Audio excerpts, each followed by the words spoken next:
Krishna will look after you.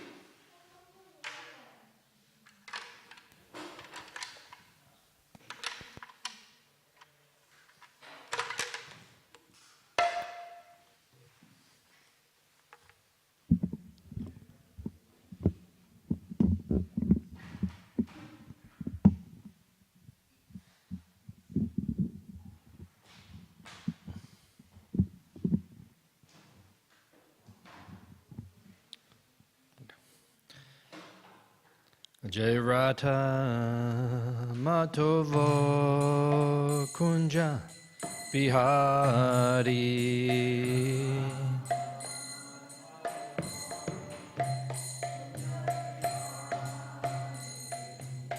Radha Madhava Kunja Bihari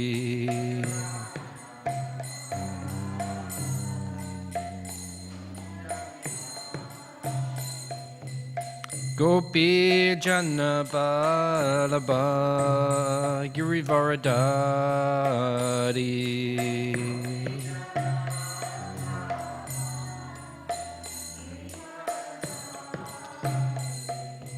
Gopi Jana Balaba Girivaradari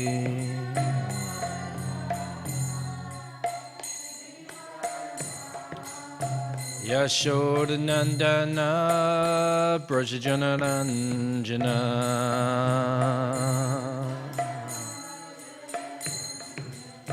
Yashodanandana Brajajanaranjana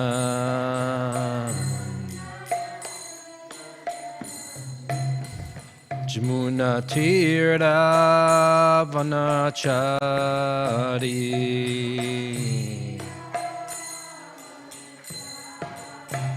Jamuna Tira Vanachari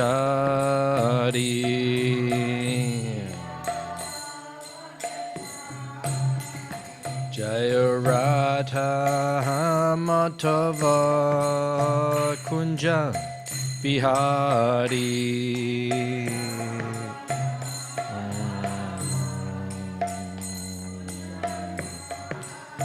Jaya Radha Madhava Kunja Bihari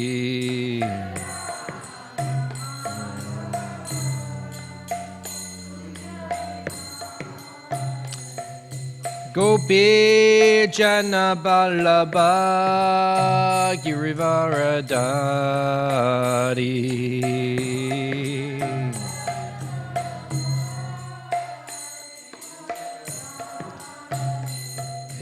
Gopi Jana Balaba Girivaradari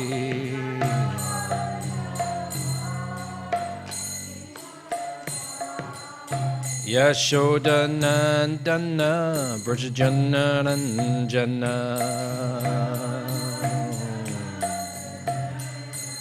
Yashodanandana Brajajanaranjana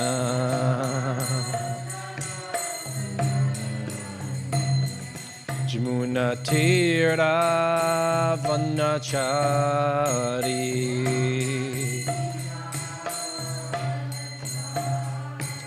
Jamuna Tira Vanachari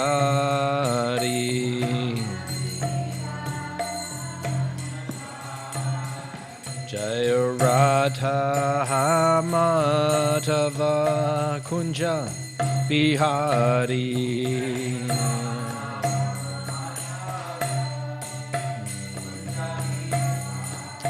Hey Radha Madhava Kunja Bihari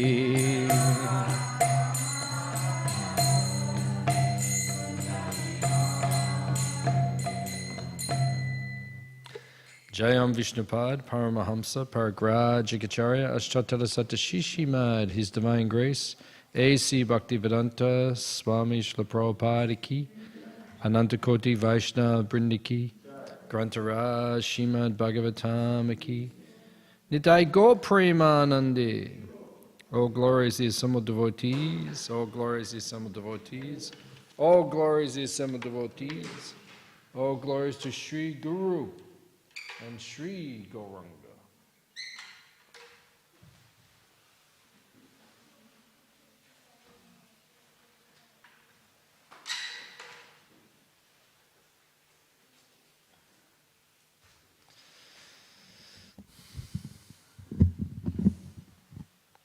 Amagyantimirandasya Ginanjana Shalakaya Chakshun Militam Jena Tasmai Sri Guruve Namaha.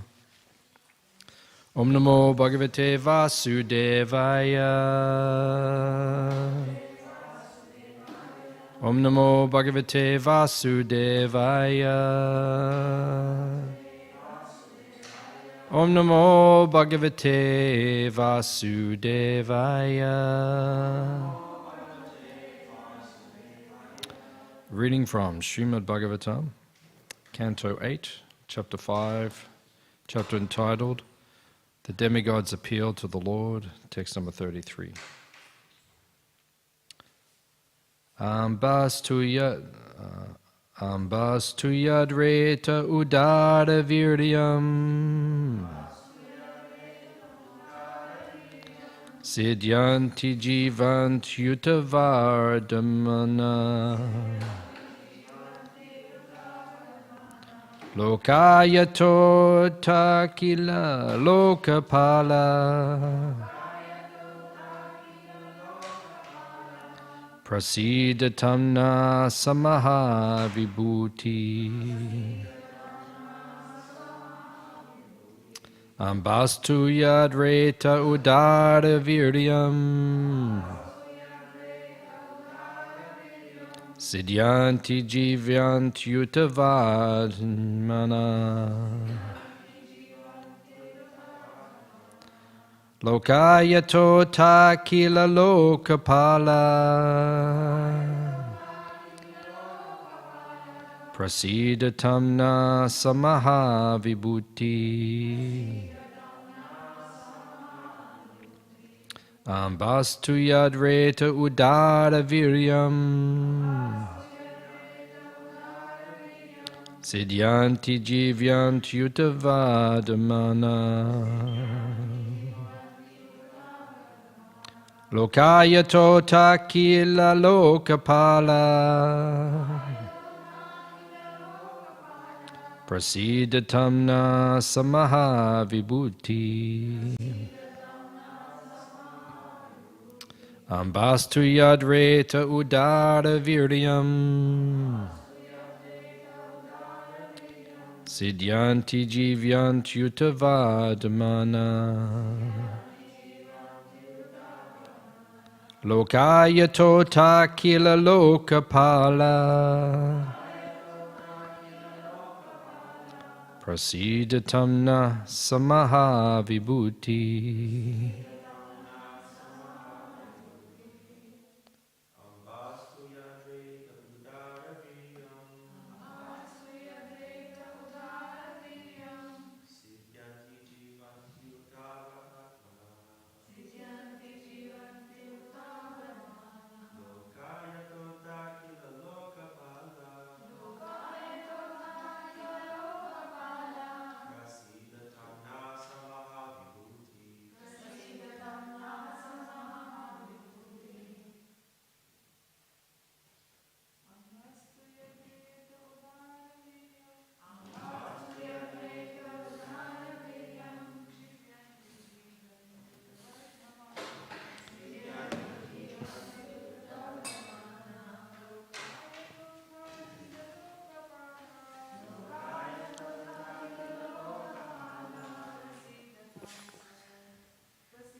over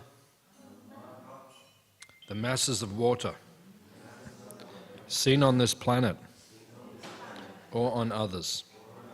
Tu but Yatreta, his semen, Udare Virdiyam, so powerful, Siddhyanti, are generated, Jivanti, live, Uta, indeed, Vatamana, flourish, Lokaha, all the three worlds, Yataha, from which, Ata, also, Akila Lokapala, all the demigods throughout the universe,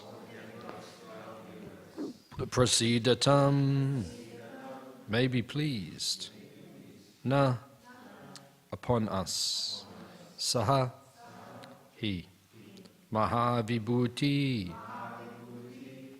a person with unlimited potency.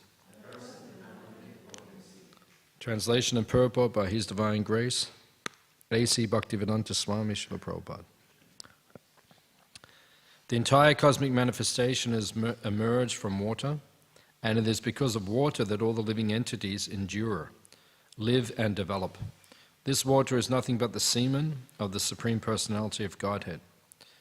Therefore, may the Supreme Lord, the Supreme Personality of Godhead, who has such great potency, be pleased with us. Translation responsively. The entire cosmic manifestation has emerged from water, and it is because of water that all living entities endure, live and develop. This water is nothing but the semen of the Supreme Personality of Godhead. Therefore, may the Supreme Personality of Godhead,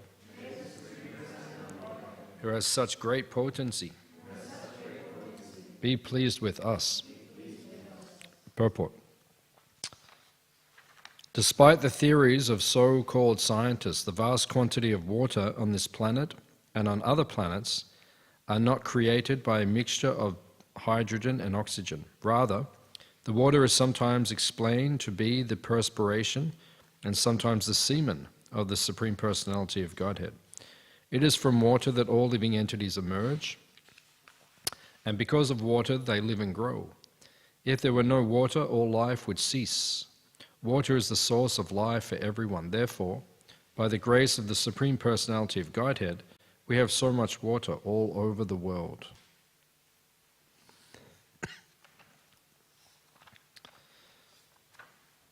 Amagyan Timanandasya Kinanjana Shalakaya Chakshun Militam Yena Tasmai Shri Gurave Namaha Shri Chaitanya Manobishtam Stapitam Yena Bhutale Swayam Rupa Kadamayam Dadati Swa Badantikam Vancha Kalpa Turubhyascha Kripa Sindhu Bhyevacha Petitanam Pavanebhyo Vaishnavebhyo Namo Namaha Jai Shri Krishna Chaitanya Prabhu Nityananda Shri Advaita Gadadha Srivasadi Gaura Bhakta Vrinda Hare Krishna Krishna Krishna Hare Hare Hare Rama Ram Rama Hare Hare.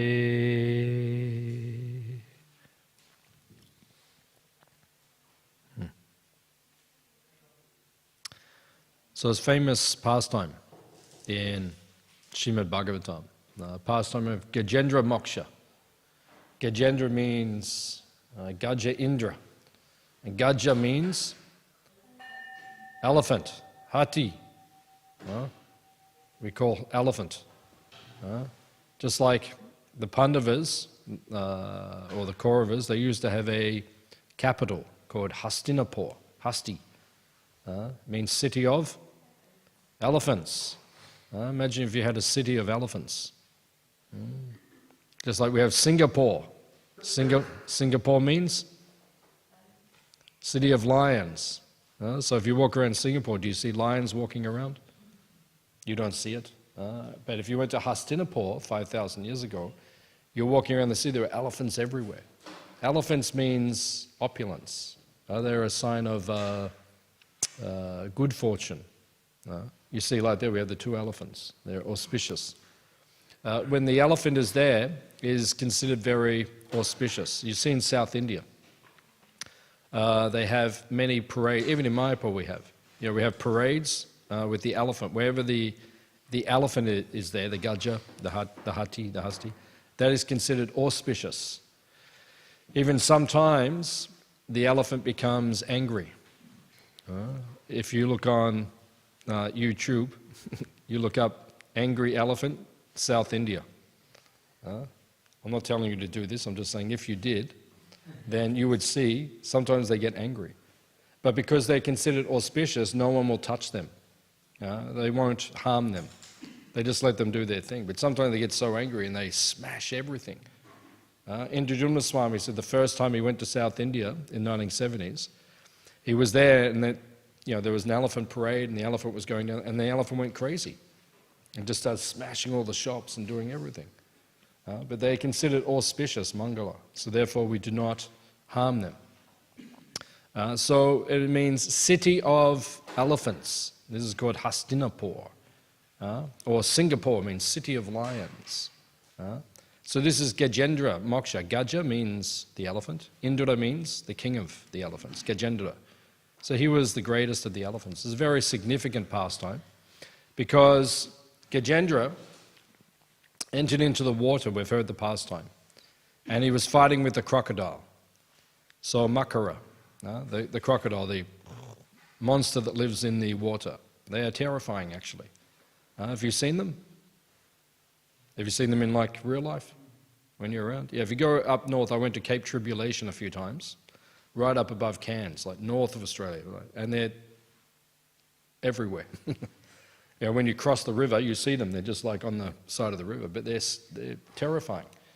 They're one of these creatures which Krishna has invested with this vibhuti, or this energy of being terrifying, like ugra. Like you don't get out of the boat when you see them there, because they're quite terrifying creatures. So in the water, they're the most powerful. Right? When they're in the water, then they go through, right? And same on the land, the elephant is powerful.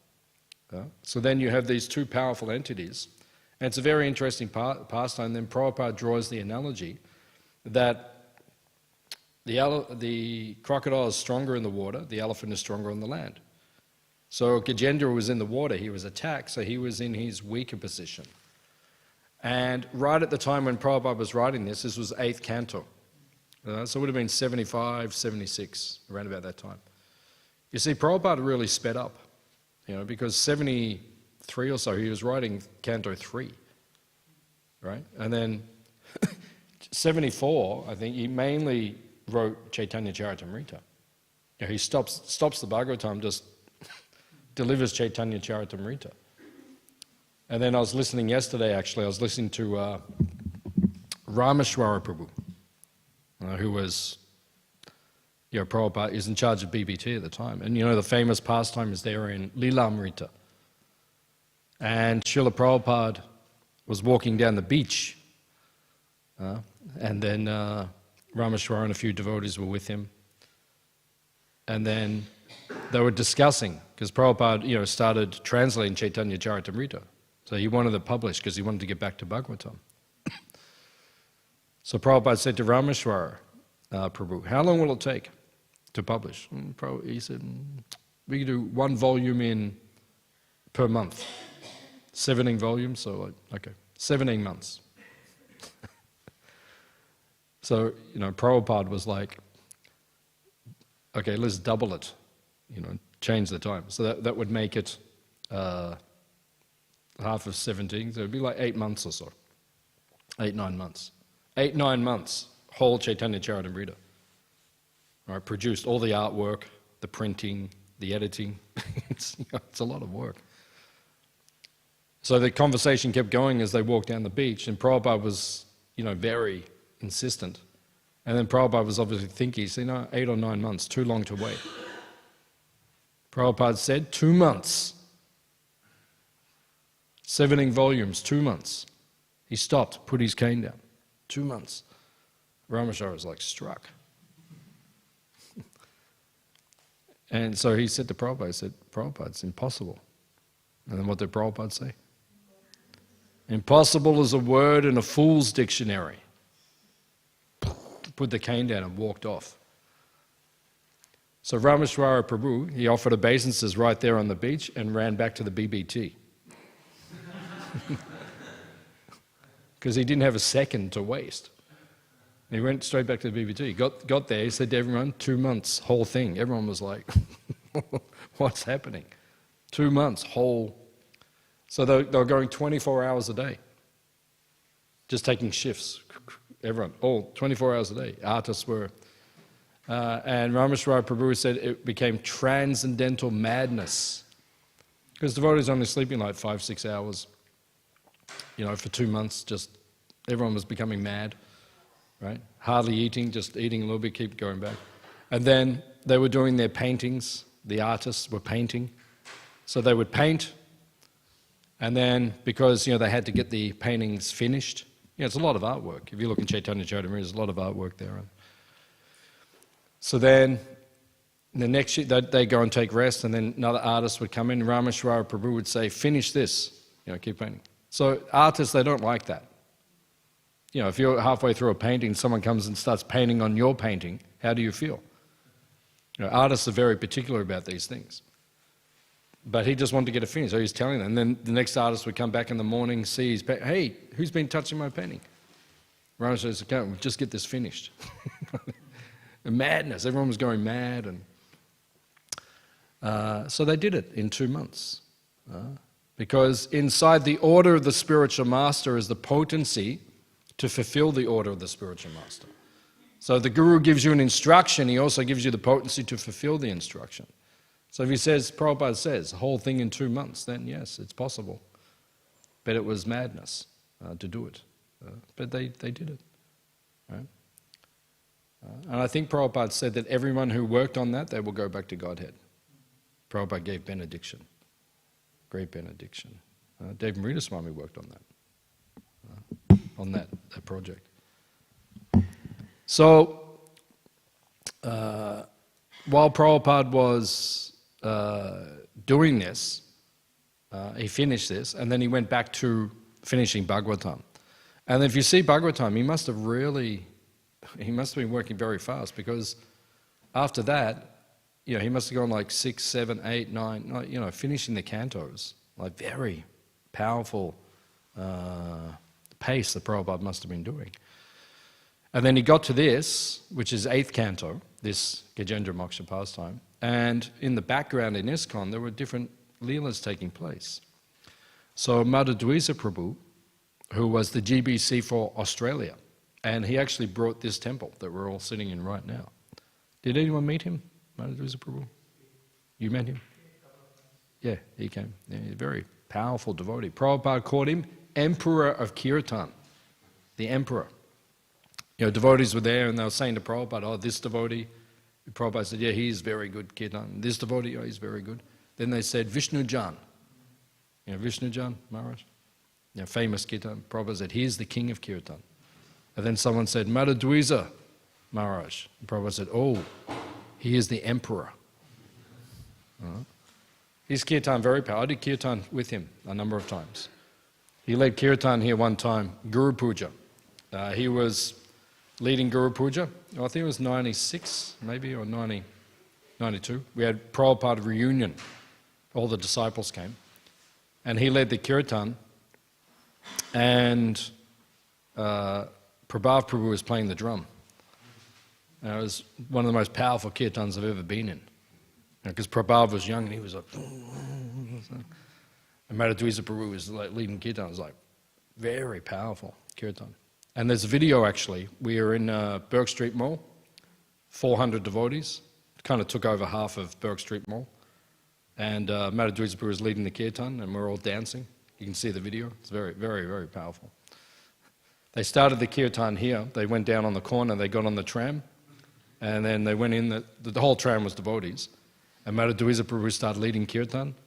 Nama Om Vishnu Padaya. So the whole way in, they're just chanting. And then they got in there to, they met up corner of Swanston Street and further down from Burke Street, like next one down.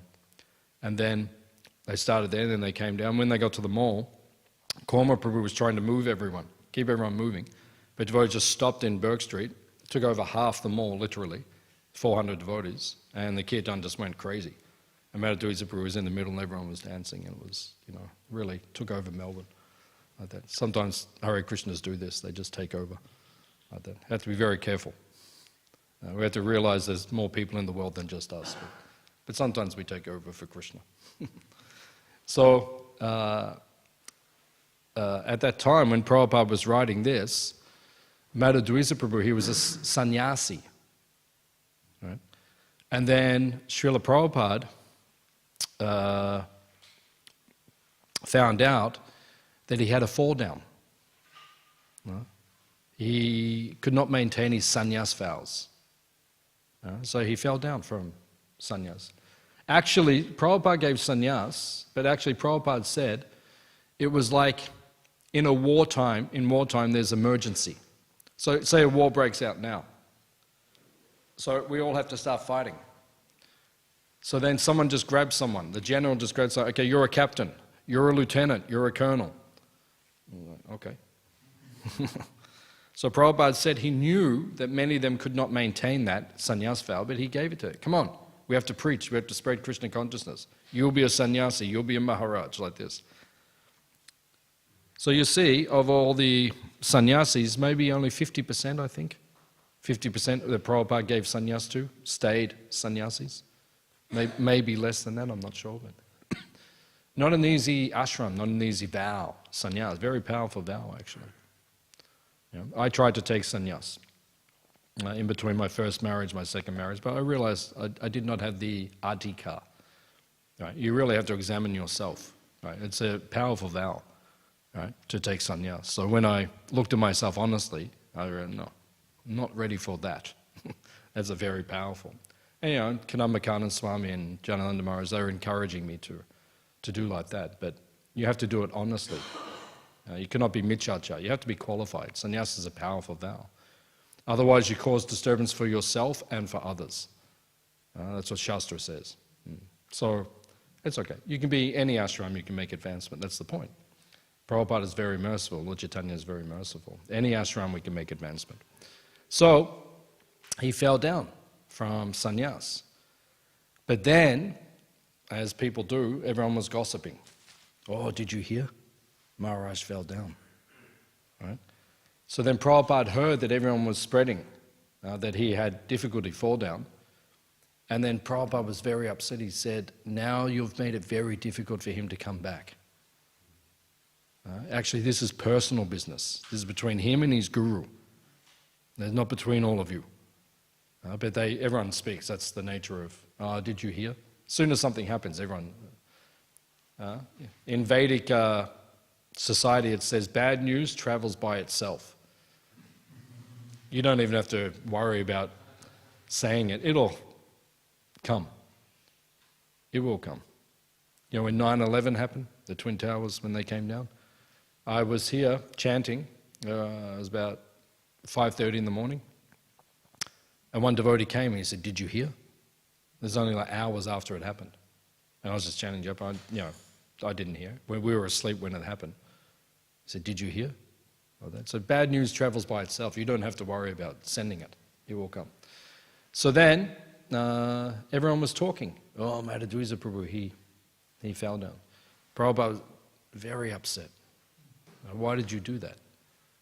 So then Prabhupada was writing if you read the purports, Prabhupada addresses it in the purports. And he makes very nice analogy, very nice comparison that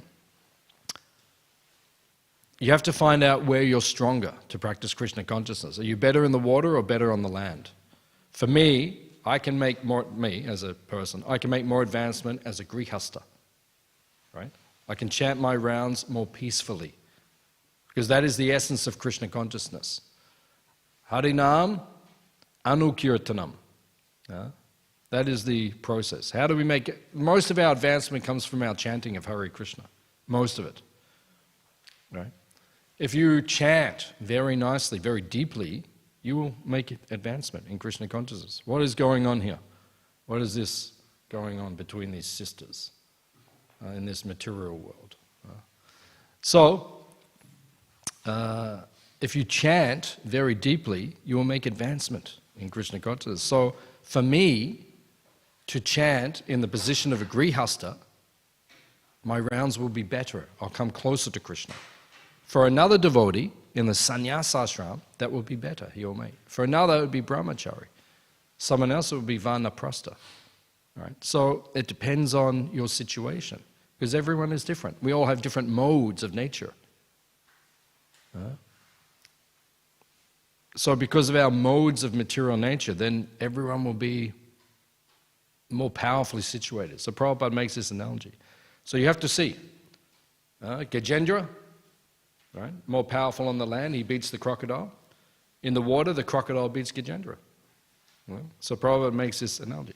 So then Madhudvisa Prabhu, he went away. He went to Hawaii. And he got married. And he had a child. And he lived away from the devotees, like in a very isolated place in Hawaii, in the islands. And he was practicing Krishna consciousness in his own place, chanting and doing all that. But Prabhupada said a number of times, he said, "Where is my son, Madhudvisa?" Prabhupada was missing him. And Prabhupada once said that,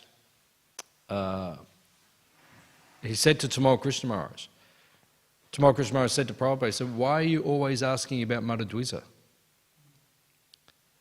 And Prabhupada said, "Because of all of you leaders, he is the only one who is not envious of my position." Prabhupada said that. No, and then they had the first Rath Yatra here in Melbourne, and it finished in exhibition buildings. Up in Carlton? The old buildings, not the new ones. The old ones on top of the hill in Carlton. Very beautiful building. The Rath Yatra finished there. The Rath Yatra cart came into the building. And Prabhupada gave the lecture on the Rath Yatra cart in the building to all the people who followed the Rath Yatra. And then Prabhupada was waiting in a room in the exhibition buildings, and Madhudvisa Maharaj, he walked in, and Prabhupada said 3 times, he said, "Madhudvisa Maharaj ki, Madhudvisa Maharaj ki," because he organized a beautiful Rath Yatra, and Prabhupada was so happy. And he brought this temple. Right? He did so much service. Right? And then when he left, Prabhupada was so, "Where is my son?" And then, when Prabhupada was leaving the world in 1977, and Prabhupada was in Vrindavan, he was bedridden, then Prabhupada called, he said, "Bring him." So they found him. He was in Hawaii, flew all the way to Vrindavan, walked in, and Srila Prabhupada said, Prabhupada had tears in his eyes. They both had tears in their eyes. And Prabhupada said, "Where is your wife? Where is your child?" Prabhupada did not reject him. Prabhupada did not see it any differently. He is my son. He is my disciple. Why didn't you? He said, "I left them in Hawaii." Prabhupada said, "Why did you not bring them? I want to meet them." Right? That was Prabhupada's compassion, his mercy. Prabhupada said, someone is in Grihastha ashram, right? He's an elephant, that's good. Or you're a sannyasi or a crocodile, that's good. Or vice versa, whichever one is. But the point is, Prabhupada did not reject. Even Bali Madan, who was also another early disciple of Prabhupada, he was a sannyasi. Him and Upendra Prabhu, they started the movement in Australia, 1970. The Melbourne Town Hall? The clock in the Melbourne Town Hall? They started Harinam, first Harinam ever, just 2 of them, under the clock at exactly 12 midday. They waited for the clock to go ding, and then they started Harinam. You can do the Jyotish on this. Interesting, actually. If you do it, that interesting. Because in one sense, we might be able to say that's the start of the movement in Australia. Yeah, have a look. 12 midday, and find the date. It'll be in Colmer's book. Right? And have a look. And then see what the beginning, that was the beginning of the movement. And they just started chanting two brahmacharis. Oh no, Bali Madam was a sannyasi, and Upendra Prabhu was brahmachari. So they're there on the street, dressed as devotees with mridanga and kartal, and then all the people in Australia, Melbourne, 1970, they're all like, "What's this?" Big crowd just suddenly came around them. Oh, what's this? Hare Krishna, Hare Krishna. Right? This is where the movement began. So Bali Madan, he was also sannyasi. And then he was preaching to, I believe it was the daughter of the Japanese man who owned Toyota. Like, very rich man. Toyota is the biggest car manufacturer on the planet right now. Right? So his daughter was becoming interested in Krishna consciousness, and he was preaching to her, but then he became attached to her, and he left sannyas ashram. Right? So then he brought her to Prabhupada, and Prabhupada did the jagya for their marriage. Prabhupada didn't reject it. He didn't say, "Okay, you're a sannyasi, what is this? Out." Prabhupada did not say. Prabhupada said, "Okay, change your cloth, we'll do the jagya." Prabhupada did the jagya. This was Prabhupada's compassion. I was discussing this with my wife last couple of weeks, because I've been listening a lot to Prabhupada's disciples on YouTube, speaking about Prabhupada. So I've been listening a lot. Only Prabhupada could do what Prabhupada did. No one else could have done. No one had that level of compassion, maturity, realization to deal with all of us the way Prabhupada did. No one else could have done it. It's extraordinary, Prabhupada's mood of compassion, his vision. No one else could have done it. Tolerated what Prabhupada tolerated, right? To save all of us. Right? So Prabhupada, he did not reject Bali Madan. He just said, "Okay, get married, keep preaching. Keep preaching. Don't worry about your position in this material world. Just keep preaching, that's the point." Like when Prabhupada married Janaki and Mukunda Maharaj, right? 1966 maybe the first marriage in ISKCON. Prabhupada cooking the feast. Jamuna, who became his famous disciple, Jamuna Devi, flew to be there for her sister's wedding, and then she ended up becoming Prabhupada's disciple. She came, and then she assisted Prabhupada in cooking the feast. And in between cooking, she would go out and smoke a cigarette. And then Prabhupada was... So when she would come back, Prabhupada would say, "Wash your hands." Right? I was going to wash it. Now, keep cooking. Only Prabhupada could do all these things. I can tell many other stories about, things that devotees were doing. All of us did so many things. If that was our disqualification, none of us would be devotees. None of us would be a devotee. If you look at our list of disqualifications before we came to Krishna, we wouldn't even be allowed in this temple. You did meat eating, illicit sex, intoxication, and gambling. Okay, that wipes out nearly everyone. Some did not do it, very rare devotees. So then you've got about 5 or 6 people who run the whole temple. Or 20, whatever it is, but it's not many if you look at the actual statistics. Now, Prabhupada has saved us, right? And he has purified us to an extent. Prabhupada actually said he has brought us to the human form of life. One time, Prabhupada came out after a class. He walked out after class, and one devotee was there. And Prabhupada said, "Are you chanting 16 rounds a day?" Are you chanting 16 rounds a day? Prabhupada said. And devotee was like, "Oh, I'm trying to." Prabhupada says, 16 rounds means human form of life. Prabhupada said, you're a human when you chant 16 rounds a day. And sometimes devotees are, no, Prabhupada said, no, That's true. Prabhupada's minimized everything. Mukunda Maharaj said that in the very early days of ISKCON, 66, very early, Prabhupada said, "You are becoming more serious now, as my disciple. I want you to chant 64 rounds a day." Mukunda Maharaj was like, he didn't know what to say, and Prabhupada looked at him. Prabhupada said, "Okay, 32. Mukunda Maharaj was like, and then Prabhupada said, "Okay, 16, minimum." Mukunda Maharaj said, "Okay, I can do it." Right? So Prabhupada's already lowered the bar. We're meant to actually chant. Actually, there is a statement in Chaitanya Bhagavat, Chaitanya Mahaprabhu will only accept prasad in the house of someone who chants 1 lakh, which means 64 rounds. So we're very lucky that Lord Chaitanya accepts our offerings. When was the last time you chanted 64 rounds? Hands up, you chanted 64 rounds in the last 12 months. Hands up.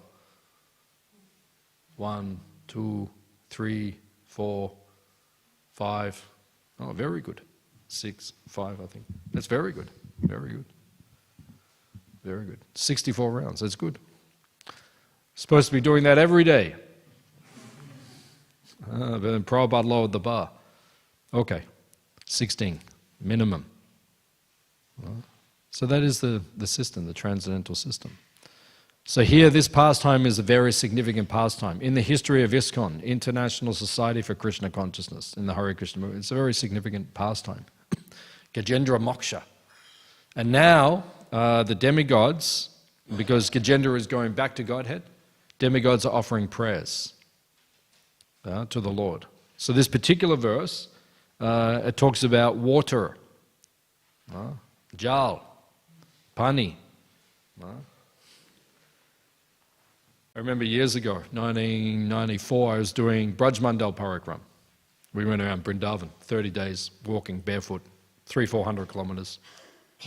Good to do once in your life, at least once. You can do it every year if you want, but Jagannath Balaprabhu has done it many times. But I did it one time. It was very, very nice. All month, just walking around Braj, lost in the dust of Vrindavan, in the forests. I remember there was one devotee who used to serve lunch every day for all the devotees. When we stop and we would take prasada, he would come and serve every day. And he was an Indian devotee. And he would come down the line with water to give it. He'd say, "Pani jal water, pani jal water, pani jal water, pani jal." Always in my mind. It's very funny. So, water, pani, jal, it is the essence of life, right? How many days can you go without it? Not many. Not many. Me, not many. I drink a lot. I drink 3-4 liters a day. In summer, probably more. So you can't go without it. Actually, many of your health problems can be cured just by drinking water. A lot of devotees, a lot of people are just dehydrated. That's why they've got health problems. You have to drink a lot of water. But in winter time, you drink warm water, the garam pani. You have to drink warm water. Don't drink the cold water in the winter time. When you're young, maybe you can do it, but when you get older, it will shut everything down. That's why, Victor Prabhu brought the water. What's the temperature? Warm. Because I'm an old man. So he knows. If he gives me cold water today, then I will shut down. Digestive fire will go. You want to make the fire strong. Agni, the fire of digestion, we have to keep him strong. That is one of the pinnacles, or one of the pillars of health. You have to keep strong digestion. I've actually got digestive problems right now. That's why I'm being very careful. Right now, in my life, I haven't really had like this, but I've got some problems, and so I'm being very careful about what I put into the Agni. I have to re-stimulate. Because in ISKCON, the diet is too rich. Too rich. And then if you eat too much rich food, what happens? Agni goes, he becomes less. When you're a kid, you can eat anything. Prabhupada said that. Prabhupada said if you work hard, you can digest rocks. But we don't always work hard. Sometimes we're not so active. So therefore, water is it's necessary for the fire of digestion, the Agni. You should drink water, pani, 1 hour before you take prasad. And then after prasad, you should wait about 2 hours before you drink again, because it will dilute the juices, the gastric acid. And during prasad, you should just drink, if you need to drink, you just sip like maybe half a cup or something. Just sip warm water while you're taking prasad. Little bits to keep the digestion strong. So water is the essence of life. Our body is made up of about 78% liquid, water. So you have to make sure you're having plenty of water. This is a transcendental health tip for all the devotees. But actually it's true. That's actually true. Water is the essence of life. Without water, we all die very quickly. So as mentioned here, the water comes from the semen of the Lord. Because semen, it takes in Ayurveda it says, 64 drops of blood to make 1 drop of semen. Right? So semen has a lot of power, energy in it. That's why it gives life. Like that. And that is coming from water. It's a transformation. So the water is full of life. Good water. Last year I went to Italy. And the water there, it is mineral water. Just you walk down the street, there's like taps flowing all day long, and you just fill up your bottle, you drink, you can taste the minerals in it. Right? That's the kind of water we should be drinking. And Melbourne water is actually very good, even from the tap. They put a little bit of fluoride chlorine something in it, a little bit. But and Prabhupada actually said, when Prabhupada came here in 1974, because that was before they put the chemicals in it, Prabhupada said the Melbourne water is very good. And even now it's very good. We have good water here. So you have to drink good water on a regular basis. And if you do that, that will keep you strong. Prabhupada said, health first, then Krishna consciousness. How did Prabhupada finish every letter that he wrote?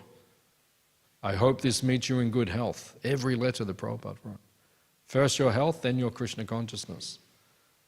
Otherwise you can't chant nicely if you're not hydrated. TK? Okay. Okay? TK. Please drink your water. Grantaraj Śrīmad Bhāgavatam ki. Is it okay? Okay. Any questions or comments in the material world? Mataji. No? Do you have a microphone? Would you like a microphone? Please. The microphone is free. Yeah. It's on. Hare Krishna, thank you very much for the class, Kesava Prabhu. I have a question about the Prabhupada's words. Once he said that every man should be a brahmachari, but every woman should have a husband. How does that work in Krishna, in the material world? Thank you. Because Bhaktivedanta, Saraswati Thakur, Prabhupada's Guru Maharaj, he coined the phrase Grihasta Brahmachari. So the Grihastas are Brahmacharis. So then you're a Brahmachari and then the woman's married, so then everything is good. Is that okay? Because then you do both. Then you do both. If you're Grihasta, but you're practicing Brahmacharya, right, no illicit sex, then you're a Brahmachari. So then you follow Prabhupada's instruction, and the Mataji got married. So what's the problem? Is it okay? Okay. Please come again. Hare Krishna. Regarding Mataji's question, I heard on YouTube Prabhupada Memories by Tamal Krishna Maharaj. He was sharing that that women were coming with kids, Matajis were coming with kids to India from the West, and then they had to send them to Vrindavan or Mayapur. And then Prabhupada said that this is an unsolvable problem because we are telling our men to be brahmacharis and women to get married. So he said this is an unsolvable problem. That's just a comment I wanted to make. Yeah. But it's interesting because Tamal Krishna Maharaj said that he had a darshan with Prabhupada in America, and the Radha Damodar book distributing party, they were all brahmacharis and a few sannyasis. And they had a darshan with Prabhupada. And Prabhupada spoke to them. He said, he's glorifying brahmachari life. So he spoke about, and Tamal Krishna Maharaj said there was about 100 of them, brahmacharis. And he said, of the 100 now, he said only 1 or 2 are not married. So statistically, most of the men are going to get married. But they still have to practice brahmacharya when they're married. You know, no illicit sex. So it's the same thing. It doesn't matter. Whichever ashram you're in, everything is good. As long as you're chanting Hare Krishna. Is it okay? Okay. Any other question or comment? Okay, come this way. First, 2, 3.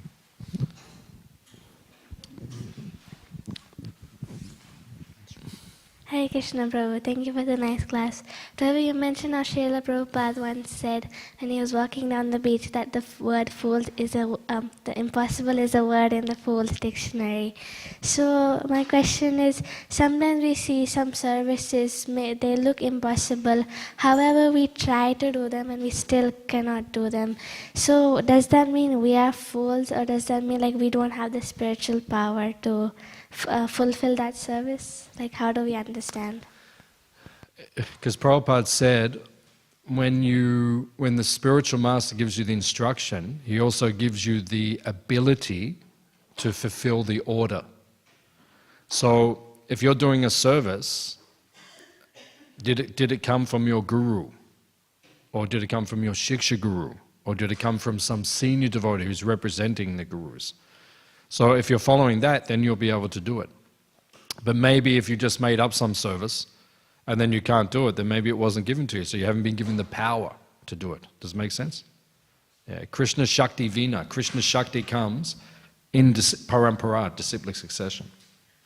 So it means you have to make sure you're doing the service, because sometimes people say, oh, I want to do this service, but was it given to you by authority? That's the point.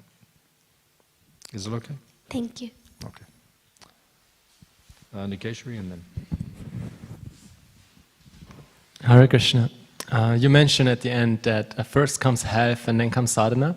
Now my question is that like a general instruction? Because the way I've heard is that this was one instruction that was in a letter to one devotee, and first we take the instructions from the books and then we take the letters, and therefore the general instruction is first sadhana, but then for someone who has health problems, then we say, oh, first health. So I just wanted to clarify what is the general recommendation. That particular instruction is absolute. Because Prabhupada said every letter, I hope this meets you in good health. If you're not healthy, how are you going to practice Krishna consciousness? There is no sadhana. Okay. Yeah, so it's absolute. It's absolute, yeah. Good question, but yeah, it's absolute.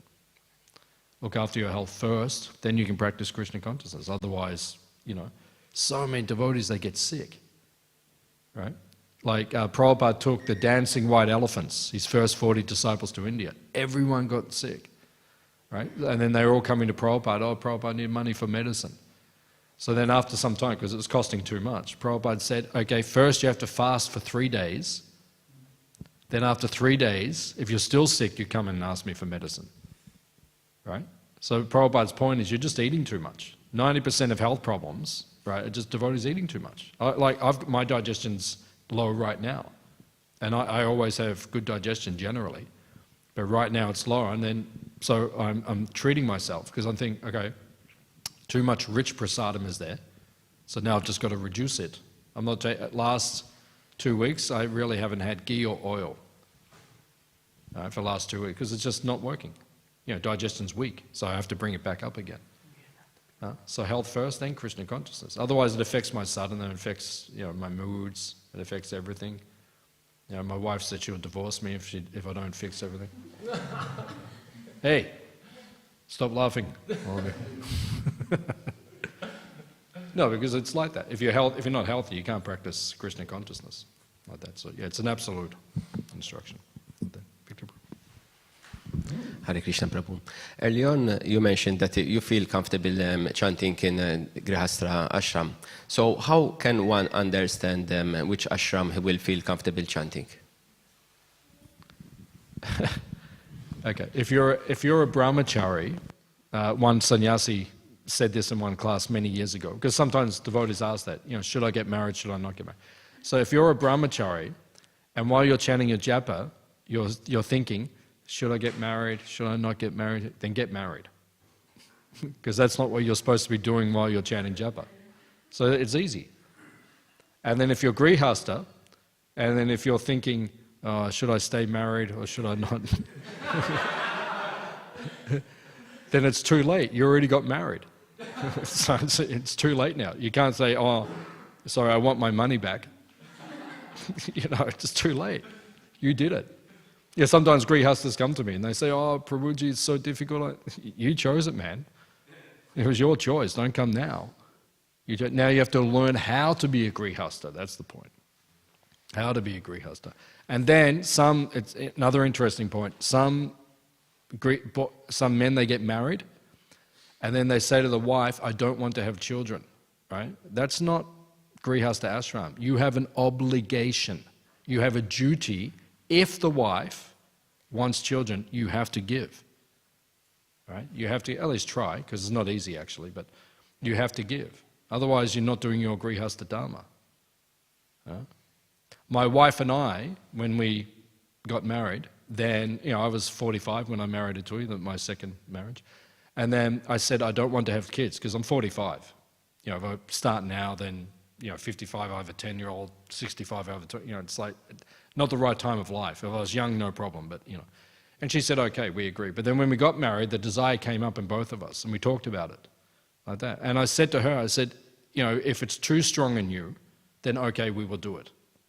Right? If it's too strong, like if the desire, because that's your duty as grihasta, like that. But she said, no, it's okay, and then now I'm really too old.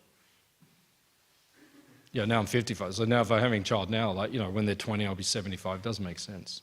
It's not good planning, like that. So that's the answer. If you're chanting japa and then you're thinking, then just do it. Bite the bullet. Or there must be other sayings as well. You know what I mean. In Malta we say, bite the bullet, right? And then, I don't know what we say in India. India would have one. Any other question?